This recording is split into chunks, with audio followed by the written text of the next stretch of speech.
Hey, so this is going to tell us a little bit about how those predicted grades are changing this year. And I'd first like to remind you that IAs, IA grades, and grade explanations with those predicted grades are all due by April 14th at the latest. If you want to get stuff in sooner, that is absolutely fine. And I will be providing some materials to help you with some of those IA grade explanations later on. So big picture, some schools are testing, ours is not. There's a number of other ones, especially around us in the Twin Cities, that are not as well. So IB needs to have some scores to be comparable between those two different situations. And at schools where exams are canceled like ours, final scores for students will come from a combination of two things. One being the internal assessments, or in other words, all externally assessed work, because this year every single one of our internal assessments are being submitted, just like last year, and any other formally submitted coursework. I know some of you have external assessments that are also due as well. And then predicted grades are the other part of that, and that's what the rest of this presentation is going to focus on, because that's taking the place of the exam scores for us. So here's a quick summary of the predicted grades, or PGs, for May 2021. IB is providing customized distribution of predicted grades for the students at our school, and they're basing that on previous actual performance within the school. And then schools are using these distribution of grades to guide the predicted grades that we can submit. So let's get a little more specific here. What exactly is a predicted grade? I know this seems extra weird since we're in a spot where we're not producing as much or going through as much within our classes. And so thinking about previous years, how does a predicted grade compare? But remember that each of the different courses have taken out different parts of their expectations. So don't try to compare what previous years that had different expectations would have been. But a predicted grade, in essence, is the teacher's estimation of the grade that a candidate is expected to achieve within a subject.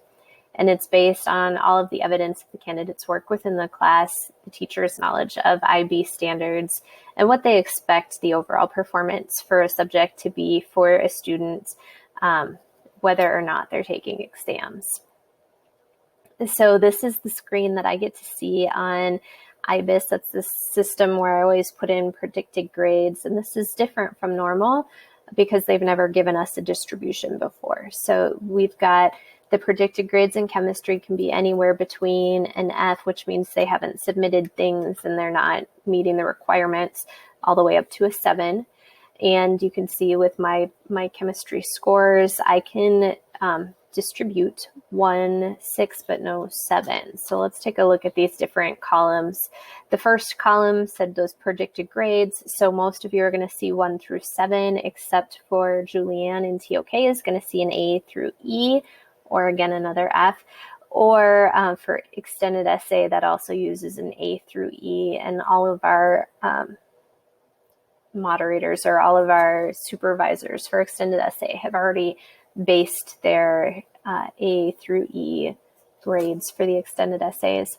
And then there's the distribution available. So as I was saying with the last one, for chemistry, they're not anticipating any 7s, which is not totally accurate, but I can see where they're getting it. The distribution available, so the number of candidates that could be allocated that particular grade. And then last but not least, when I start going through the system and assigning different students different grades, it'll tell me how close I am to that number. So let's look a little bit more. So here, if I added 1 student to a 6, it would show here as 1. If I put 2 there, it would tell me 2. And then it would give me an error, and we'll talk about that in a couple of slides here. So the distributions that are indicated say the number of kids that I could give that grade to, but it's not really a target. So if your students are not producing work at the level that you think, or that IB is saying that we could do, that's okay. Just give them the lower grade that you would have normally predicted. So again, if I thought that most of my kids were below a 5, I'd have to give them those predicted grades, even though I had one allotment for a 6 and one allotment for a 5. So some problem solving, if there's going to be a little error that comes up for me if my numbers are greater than my allocated numbers. So if I gave one of my students a 7, even though it allocated me 0, it would give me an error, and then we'd have some new steps to take. So I'd have to go through and say, okay, well, that kid doesn't get a 7, I'll put them at the 6 instead.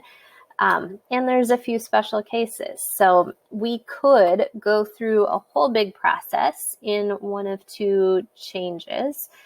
Schools believe that it is appropriate for a limited number of exceptional candidates in the school to receive higher predicted grades than is the norm for the school. So if you think that you've got more students than normal that should be getting higher grades, we could ask IB for a change, and there's a whole process to that you'll have to work with me. But notice there that they feel that they've been very generous in their allocations for the schools based off of previous data, so they don't feel that it will be likely for many schools to reach out to them for that. And also, if we think that we are given values that are too high, technically we could go back and say, hey, we want you to recalculate this. However, we could just give them the students the lower grades than we think. Some of you have asked me who are our diploma candidates, so I just thought I'd put this up here so you can see our senior and junior diploma candidates. And then you can see that as you go through the rest of this slideshow, all of the rest of the allocations are in here, so you can take a look at those. Additionally, I said I'd be giving you some more information that you can use to get your IAs all together and all of that, and I'll have some things specifically for your predicted grades as well. And then this also includes the extended essay distributions. So I will get that sent off to all of you. Thank you.